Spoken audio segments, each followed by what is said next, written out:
coffee a fruit juice?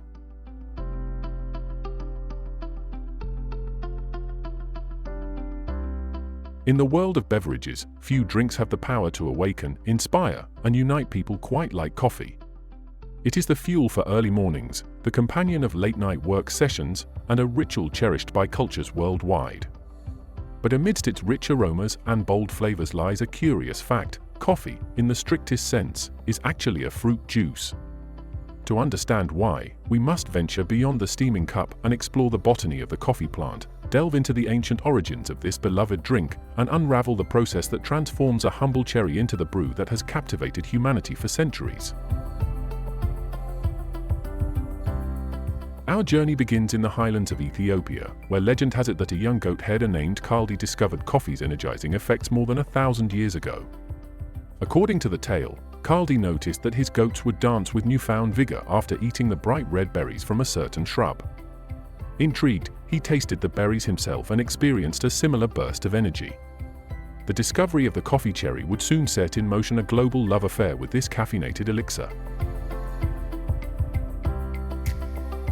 The coffee plant, known scientifically as Coffea, is indeed a fruit-bearing shrub. It produces clusters of small, rounded fruit known as cherries. Each cherry contains 2 seeds, which we call coffee beans, though they are not technically beans at all. These beans are, in fact, the seeds of a fruit. The botanical classification of the coffee cherry places it in the Rubiaceae family, making it a close relative of gardenias and quinine.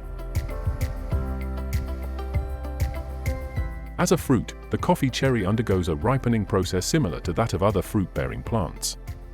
The cherries start green, gradually turn yellow, and finally ripen to a deep red or sometimes even purple hue.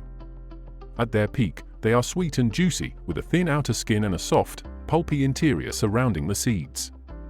The taste of the cherry itself varies depending on the variety of coffee plant and the growing conditions, but it is often described as having a subtle sweetness with hints of berry or floral notes. It is here, within these vibrant cherries, that the journey from fruit to brew truly begins. To transform these fruit seeds into the coffee we know and love, the cherries must first be harvested. This is typically done by hand, often on steep mountain slopes where the best coffee is grown. Harvesting coffee is a labor-intensive process, as the cherries ripen at different rates, and only the ripest, reddest cherries are picked. Once harvested, the next step is to extract the seeds from the fruit, a process that will ultimately determine the flavor profile of the final cup.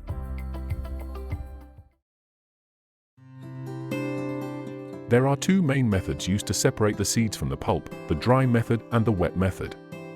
In the dry method, the cherries are spread out in the sun to dry, allowing the fruit's outer layers to shrivel and break away from the seeds.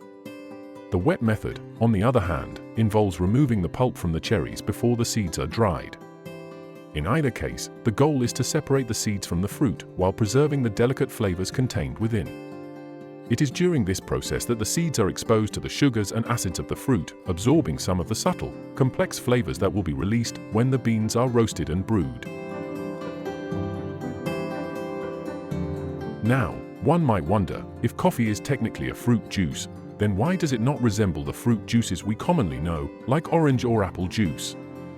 The answer lies in the nature of what is extracted and how it is processed. Unlike traditional fruit juices, where the liquid is pressed directly from the flesh of the fruit, coffee requires roasting to unlock the flavors within the seeds. This roasting process transforms the raw, green coffee seeds into the familiar brown beans that can be ground and brewed. It is here that the resemblance to fruit juice seems to diverge, but in reality, the roasted coffee bean still retains the essence of the fruit from which it came. When coffee is brewed, hot water extracts the soluble compounds from the ground seeds, creating an infusion rather than a pressed juice. But at its core, the liquid extracted from the coffee grounds originates from the fruit of the coffee plant. The rich flavors that emerge from the brew are the result of the natural sugars, acids, and oils present in the fruit seeds, which are coaxed out during the roasting and brewing processes. This complex interplay of chemistry transforms the essence of the coffee cherry into the beverage that has captivated palates worldwide. The notion of coffee as a fruit juice challenges our conventional understanding, but it is a classification that holds up under scrutiny. Consider the similarities between coffee and other fruit-based drinks like tea, which is made from the leaves of the Camellia sinensis plant and involves infusing water with plant-derived flavors. The main difference lies in the part of the plant used and the processing involved, but the fundamental principle of deriving a beverage from a botanical source remains consistent. In the case of coffee, the juice is drawn not from the flesh, but from the seed of a fruit, which retains the botanical connection. Interestingly, some specialty coffee producers have begun to embrace the fruitiness of coffee cherries more fully by creating beverages from the entire fruit, not just the seeds. One such drink is Cascara, a tea-like infusion made from the dried skins of coffee cherries. Cascara captures some of the fruity, floral notes present in the coffee cherry itself, offering a taste experience that highlights coffee's true origins as a fruit.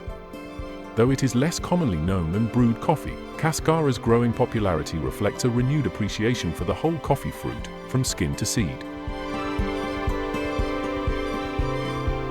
So, the next time you savor a cup of coffee, think beyond the dark roast and rich aroma. Remember that you are, in a sense, enjoying the essence of a fruit, its flavors unlocked by a journey from cherry to seed, from seed to roasted bean, and finally, from grounds to brew.